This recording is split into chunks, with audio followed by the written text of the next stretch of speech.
বাঙালির পছন্দের মিষ্টি রেসিপি দিলখুশ বাড়িতে খুব সহজে বানিয়ে ফেলুন।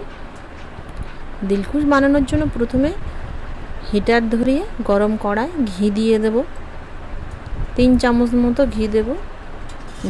ঘিটা সারা কড়াই একটু ভালো করে মিশিয়ে নিয়ে এর মধ্যে আগে থেকে চেলে রাখা বেসন হাফ বাটি দিয়ে দেবো। বেসনটা খুব ভালো করে সুন্দর গন্ধ ছাড়া পর্যন্ত ভেজে নেব।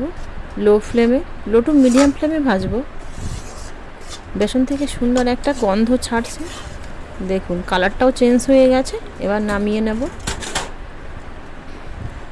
ওই কড়াইতে আবার সে যতটা পরিমাণ বেসন নিয়েছি ততটা পরিমাণ চিনি নিয়েছি হাফ বাটি, আর হাফ বাটি জল দিয়ে একটা শিরা বানাবো।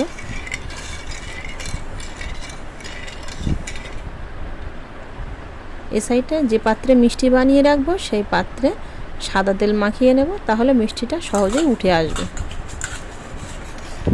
শিরাটা হয়ে গেছে মনে হচ্ছে, দেখুন এই হাতে তুলে নিলাম, চিটচিট করছে আর বেশ একটা আঠালো হয়েছে। এবার এর মধ্যে অল্প পরিমাণে ভেজে রাখা বেসন দেবো আর মেশাবো ধীরে ধীরে। এই সময় গ্যাসের ফ্লেমটা কিন্তু মিডিয়াম রাখবো। অল্প অল্প দেবো আর মেশাবো।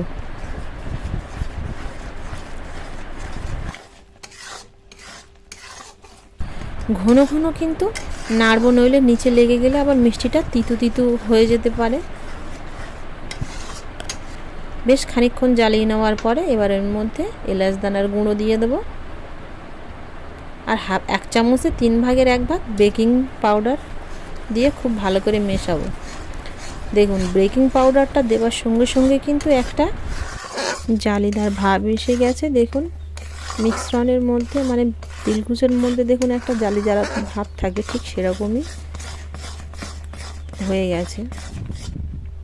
এবার এর মধ্যে ঘি দিয়ে দেবো। প্রায় হয়েই এসছে, দেখুন দেখেই বোঝাচ্ছে কতটা জালিদার হবে। এবার ঠিক এরকম আঠালো হয়ে আসলে নামিয়ে নেব। হয়ে গেছে।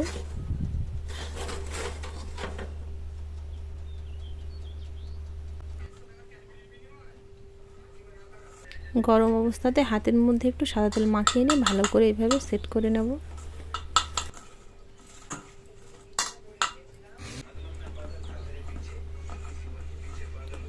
দেখুন হাতে কিন্তু আর লেগে যাচ্ছে না, খুব সুন্দরভাবে বসে যাচ্ছে। এবার গরম অবস্থাতে ওপর দিয়ে কিছুটা আমন্ড বাদামের কুচি ছড়িয়ে দিয়ে আবার ভালো করে এইভাবে চাপ দিয়ে নেব। খানিকক্ষণ ঠান্ডা হতে রেখে দেবো। অর্ধেকটা ঠান্ডা হয়ে গেছে দেখুন। এবার একটা ছুরিতে তেল মাখিয়ে নিয়ে অর্ধেক ঠান্ডা অবস্থাতেই পিস পিস করে কেটে নেব।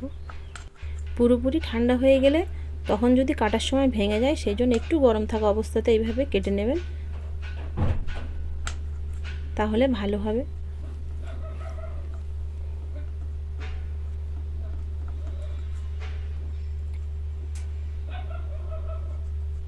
দেখুন এখন তাই কাটতে কাটতে এই যে সাইড দিয়ে উঠে যাচ্ছে, খুব সুন্দর জমে যাবে কিন্তু।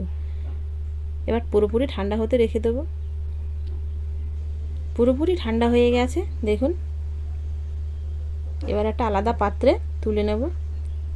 এবার আপনাদের ভেঙে দেখাচ্ছি যে উপরটা যেমন হালকা শক্ত হবে, ভেতরটা কিন্তু তেমনই নরম থাকবে। দেখুন খুব সুন্দর ভেঙে গেল, পুরোপুরি কিন্তু ঠান্ডা হয়ে গেছে। আর সবকটা মিষ্টি এরকম খুব সুন্দর হবে। তবে আমার কাছে বড় পাত্র নেই, সেই জন্য আমি গোল পাত্রে রাখতে পারিনি। এরকম গামলা ছিল তাই গামলায় রেখেছি। আর দু সাইডই দেখুন ঠিক এক সমান হয়েছে মিষ্টিগুলো।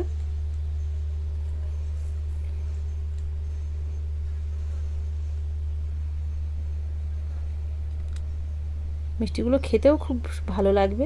সবগুলো মিষ্টি তুলে নিয়েছি, আর প্রত্যেকটা মিষ্টি দেখুন